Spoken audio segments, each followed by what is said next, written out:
বের হয়ে গেল, স্ত্রীকেও কিছু বলে না, পেরেশানি দেয় না। ঘুরতেছে, কোথায় ইফতারের আয়োজন করব, কি করি। হঠাৎ মনে পড়ে গেল আমার বাড়ির পাশে এক মুসলমানের ঘর, ওই ভাইজান থেকে কয়েকটা টাকা ধার করে এনে আমি আজকে ইফতারির আয়োজন করব, পরে দিয়ে দিব।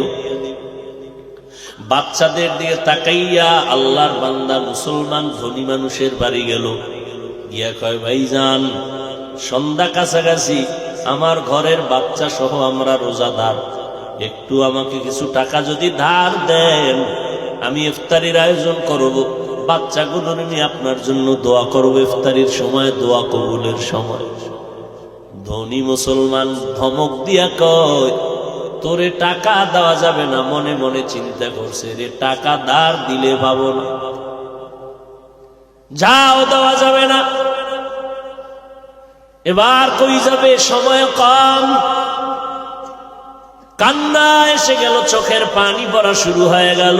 রাস্তা দিয়ে হাঁটে আর আসমানের দিকে তাকায় বলে, মালিক আজ আমি আর স্ত্রী কিচ্ছু যদি না পাই, ইফতারিতে পানি পান করলেও হবে, বাচ্চাদের সামনে কেমনে লজ্জায় মুখ দেখাবো, কুদরতের দরজা তুমি খুলে দাও। আমার মুসলমান ভাই আজ আমার বিরুদ্ধে চলে গেল। মুসলমান ভাই হইয়া মুসলমানের পক্ষে থাকবে, কিন্তু মুসলমান হইয়া মুসলমানের সহযোগিতা করলো না। তোমার কুদরতের হাতে সব ফয়সালা। কাঁদতেছে, দেখতেছে একটা লোক অপর দিক থেকে আসতেছে, কাছাকাছি আসলো, চোখের পানিগুলো মুছতেছে। ওই লোকটার নজরে পড়ে গেল, ডাক দিয়া কয়, কি ব্যাপার, কাঁদো কেন রে ভাই? বলে, কান্নার কারণ বলে তোমার কি লাভ, তুমি তো আমগো ধর্মের ভাই না, তুমি অন্য ধর্মের মানুষ। অন্য ধর্ম বলিয়া হিংসা করিস না, বল কাঁদো কেন? বলে, আজ আমার ঘরে সবাই রোজাদার, বাচ্চাগুলো রোজা রাখছে আনন্দে, এখন ইফতারির আয়োজনের কিছু নাই, টাকাও নাই। আমার মুসলমান ভাইয়ের কাছে গেলাম, এক টাকাও দিল না। বিধর্মী লোকটা কয়, যদি মনে কিছু না নেও, আমি একটু সহযোগিতা করে টাকা দেই, পারলে দিস, না পারলে লাগবে না, বাচ্চা কাচ্চা নিয়ে আনন্দ ইফতারি করিস। আল্লাহর বান্দা টাকা নিয়ে ইফতারির আয়োজন করলো। ইফতারি আয়োজন করিয়া ইফতারির সময় রব্বুল আলামিনের দরবারে হাত উঁচু করে দোয়া করার জন্য রেডি হয়ে গেল।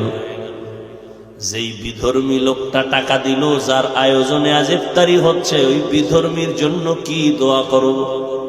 হঠাৎ অন্তরে আসছে, দোয়া করে, আল্লাহ বিধর্মী লোকটায় টাকা দিয়েছে, কিছু দেওয়ার মতো আমার হাতে নাই, তোমার কুদরতে কোনোটার অভাব নাই, অন্তত কিছু দেওয়ার না দেও, ওই বান্দার সিনার মধ্যে ঈমানের নূর দান করিও। রাতের গভীর হয়ে গেল, সবাই ঘুমায়, ওই অহংকারী মুসলমানও ঘুমাইয়া গেছে। মাওলা পাকের কুদরত, গরিবের চোখের পানির দোয়া আরশে আজিমে চলে গেছে। রাতের বেলা ধনী অহংকারী মুসলমান স্বপ্নের মধ্যে দেখে কিয়ামতের মাঠ কায়েম হয়ে গেল। সূর্যের গরমে মানুষগুলো পাগলের মতো দৌড়ায়, সহ্য করা যায় না, মানুষ কান্না চিৎকারের আওয়াজ, ছায়া নাই, কিছুই নাই, উপরে সূর্যের গরম, নিচে তামার গরম, আর একদিক থেকে জাহান্নামের গরম, অপর দিক থেকে আমার মালিকের গরম আওয়াজ। মানুষগুলো পাগলের মতো ছোটাছুটি করে চিল্লায়। ওই মুসলমানও স্বপ্নের মধ্যে একটা দৌড় দিছে, দেখে ময়দানের হাসরের পাশে একটা বিশাল বড় বিল্ডিং দেখা যায়, দৌড়াইয়া গেল আশ্রয় নিবে। বিল্ডিং এর সামনে দেখে দারোয়ান বসা, দরজায় তালা লাগানো। গিয়া কা, ও দারোয়ান, দরজা খুলে দাও, একটু ভেতরে গিয়ে আমি আশ্রয় নিব। এই কথা বলিয়া যখন আবদার করলো, দারোয়ান কয়, গেটের মধ্যে লেখা দেখছুনি, গেটের মালিকের নাম আছে, এই ঘর কার দেখছুনি? তুমি সেই ঘরের মালিক নি? আমি তো বুঝি না, তো এখানে লেখা আছে যারা অন্যের সহযোগিতা করবে তাদের জন্যই বালাখানা। এই বান্দা একটা চিৎকার দিয়া বেহুশ হয়ে গেল। ঘুমের মধ্যে হঠাৎ সজাগ হইয়া দেখে চোখে পানি, শরীর কাঁপতেছে। এবার ভয়ে আতঙ্কিত, কি দেখলাম কি দেখলাম, বসে গেল। বসে বসে কান্না করে করে হঠাৎ ফজরের আজান হয়ে গেল। একটা দৌড় দিয়া ওই গরিব মুসলমানের বাড়ির দরজায় দাঁড়ায়, এক ভাই আসুনি রে ভাই? বলে আসি। কালকের ইফতারি কি হয়েছে? বলে তোমার জানার কি দরকার? বলে টাকা পেয়েছো কোথায়? বলে জানার দরকার নেই। বলে কত টাকা লাগবে? নাও। বলে আর লাগবে না, যখন প্রয়োজন ছিল তখন তুমি কাদাইছো, দাও নাই। কেমনে পেয়েছো বল? বলে ওই পার্শ্বের বাড়ির বিধর্মী লোকটা আমারে সহযোগিতা করেছে। এরে নবীর উম্মতের দল। বলে ওই বিধর্মী কয় টাকা দিল? বলে এত। দাও রে, ফিরে দাও। আমি পারবো না, নেওয়ার নিয়তে দেয় নাই। মুসলমান অহংকারী বিধর্মীর বাড়ি চলে গেল, গিয়া ডাকতেছে, বিধর্মী ভাই কয় টাকা দিছো? ফিরাইয়া নেও। বিধর্মী বলেন তো ফিরাইয়া নেওয়ার জন্য টাকা দেই নাই। না, নেও, ডাবল লাগলে নেও। বলে এখন এত দিতে চাও কেন? গতকাল লোকটারে কাদাইলা, আজকে পাগল হয়ে গেছো, বিল্ডিং দেখছো মনে হয়। মুসলমান আশ্চর্য হয়ে গেল, বিল্ডিং দেখেছি আমি, খবর পেয়েছো কেমনে তুমি? বিধর্মী চোখের পানি ছেড়ে বলে, ভাই আর একবার আমাকে বিধর্মীর নজর দিয়া তাকাবি না, এখন আর আমি বিধর্মী নাই। রাতের বেলা তুমিও ঘুমাইয়া গেছো, আমিও ঘুমাইয়া গেছি। ঘুমের ঘরে দেখি মদিনার নবী হাজির, রাহমাতুল লিল আলামিন। এসে আমার হাত দুরিয়ার পরে আমারে বলে কালেমা পড়। আল্লাহর নবী আমারে কালেমা পড়ায় দিয়েছেন, আর আমার জান্নাতের বিল্ডিংটাও দেখাইয়া দিয়েছেন আল্লাহর কুদরতে। কালেমা পড়াইছেন, আমি মুসলমান হয়ে গেছি। ঘুম থেকে আমার চোখ দুইটা যখন খুলতেছে, তখনও দেখি আমার জবানের মধ্যে কালেমা চলতেছে। কাদের কুদরত দারি বার কামাল, আনতা রব্বি আনতা হাসবি যুল জালাল। মানুষকে কাছে টানতে পারি না, লাথি মারতে পারি। এরে নবীর উম্মত, আমরা মুসলমান, আমরা সিংহের গর্জনের জাত। আমাদের ঈমান আমাদের শক্তি, আমল আমাদের শক্তি। বেঈমানেরাও খায়, আমরাও খাই। এরাও ঘুমায়, আমরাও ঘুমাই। এরাও বাজার করে, ব্যবসা করে, চাকরি করে, আমরাও করি। কিন্তু ওদের মতো টাকা মুসলমানের নাই, ওদের মতো অস্ত্র মুসলমানের নাই। এরপরও সারা দুনিয়ার বেদিনরা, বেঈমানেরা মুসলমানের ভয় করে। এর একমাত্র কারণ, মুসলমানের কাছে পুঁজি যা আছে বেঈমানের কাছে নাই। অস্ত্র আছে ঠিক, মুসলমানের মধ্যে যে ঈমানের আগুন আছে, সেই আগুন বিধর্মীর কাছে নাই। মুসলমানের কাছে আমলের আগুন আছে, কিন্তু সাবধান, একদল মুসলমান নামদারি এই সমাজে কিয়ামত পর্যন্ত থাকবে বাতিলের লেবাস লাগাইয়া। এরা উম্মতকে ছলে বলে কৌশলে আমল থেকে দূরে সরাবার ষড়যন্ত্র করবে। বলবে এত আমল লাগে না, এদেরকেও চিহ্নিত করে নেও, এরা আল্লাহর নবীর পক্ষের না। আমার মায়ার নবীর কোনো গুনাহ নাই, এরপরেও নবী সারাটা রাত ইবাদতে কাটায় দিলেন। বড় রাতে তাহাজ্জুদের দাম কত? আপনি 11 মাস যদি আপনাকে বলি 5000 টাকা করে আপনাকে প্রতিদিন দিব, 2 রাকাত তাহাজ্জুদ পড়বেন রাত্র 3:30টায় ফজরের 1 ঘন্টা আগে। অনেকে দুই একদিন পরে বলবে হুজুর টাকা ফিরাইয়া নেও, আমি পারবো না।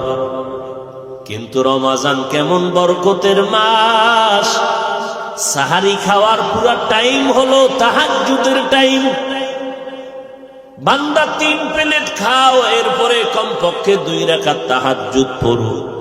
কপাল পোড়া মুসলমান খাইতে খাইতে আজান ঠেকায় দেয়, তারপরও তাহাজ্জুদ পড়ে না।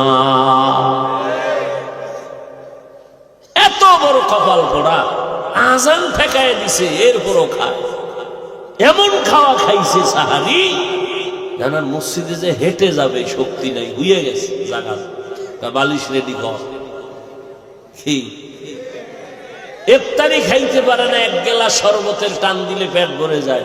হে ইফতারির 10 মিনিট আগে মাথা গরম হয়ে গেছে, প্লেটে যা দিছে একা কেন, 10 জনেরটা আমারে দিলেও শেষ হবে না।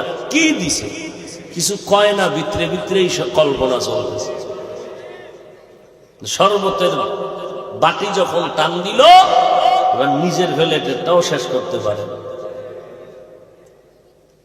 ইফতার যখন সামনে আসে, দোয়া করতে দেরি, কবুল হইতে দেরি না।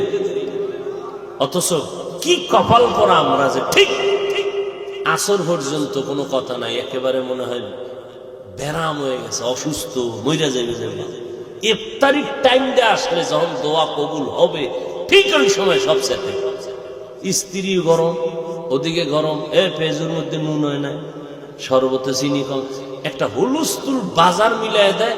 আজান দিছে হলে না, 3 মিনিট পরে আজান দিল না, যে ওই যে চিল্লা চিল্লি ঘরের ভিতরে মহিলারও ব্যস্ত করায় রাখছে। ইফতারির আধা ঘন্টা আগে তুমিও সহযোগিতা করো, পুরা 11 মাস স্ত্রীর সহযোগিতা করার টাইম পাও না, এই রোজার মাস সহযোগিতা করে ইফতারির 1 ঘন্টা আগে সব ইফতারি অ্যারেঞ্জ করো। ওযু করে সবাই কমপক্ষে আধা পড়া কোরআন পড়ো, পারো না কোরআন খুলে তাকায় তাকায় দেখো, আল্লাহর কাছে দোয়া করো। ইফতারি যতক্ষণ না হবে কোনো আওয়াজ নাই, বাচ্চাদের নিয়ে আল্লাহর কাছে কি চাও চাও, আল্লাহর কাছে দোয়া। এই রোজা কত বরকতের, দোয়া করতে দেরি, কবুল হইতে। একটা রোজার দাম কত? গ্যাস্ট্রিক গলারা, একটা রোজার দাম কত? জন্মগত একটা কাক চেনেন না? কাউয়া, কাক কালো, কোকিল কালো, কালো মাথার কেশ, এর চেয়ে বেশি কালো মনের হিংসালে। কথা ঠিক নেই? নবীর দুশ্মন আসিল নি, ইসলামের দুশ্মন ছিল নি। নবী বাতিলের বিরুদ্ধে কথা বলছেন নি, ভণ্ডদের বিরুদ্ধে কথা বলেছেন কিনা? ইসলামের ব্যানারওয়ালা ভণ্ড জমিনে আছে না নাই? ইসলামের বিরুদ্ধে যারা ষড়যন্ত্র করে, কালেমার দুশ্মন, কোরআনের দুশ্মন, ইসলামের দুশ্মনের বিরুদ্ধে, বাতিলের বিরুদ্ধে রাসূল কথা বলেছেন কিনা? সাহাবায়ে কেরাম বলেছেন কিনা? তাহলে বাতিলের বিরুদ্ধে কথা বলা ঈমান না হিংসা? জোরে বলেন। কেন বলেন আমরা হিংসা করি? আমরা যদি হকের বিরুদ্ধে বলি এর নাম হিংসা, কিন্তু যারা ভণ্ড, ইসলামের নাম নিয়ে ভণ্ডামি করবে, এদের বিরুদ্ধে কথা বলা হিংসা নয়, বরং এটা রাসূলের সুন্নাত, এটা রাসূলের। আল্লাহ হেদায়েত দান করুন। এই বরকতের মাস, একটা রোজা, একটা কাক, আরে উড়ন্ত যত পাখি, এর মধ্যে কাকের হায়াত বেশি। কার হায়াত বেশি? এই কাক যখন জন্ম হয়, নবীজি বলেন এই কাকটা জন্ম হইয়েই যখন উড়তে থাকে খোলা আসমানে, উড়তে উড়তে সামনের দিকে যাইতেছে, বলে যাইতে যাইতে কত দূর? এত দূর গেছে যে যাইতে যাইতে বিরামহীন ভাবে বুড়া হয়ে গেছে। এই পরিমাণ শুধু উড়ছে, তাহলে বুড়া হওয়া পর্যন্ত উড়িয়া কত দূর গেল? কত শত কোটি মিলিয়ন ট্রিলিয়ন বিলিয়ন সীমানা পারাইয়া কোথায় গেল?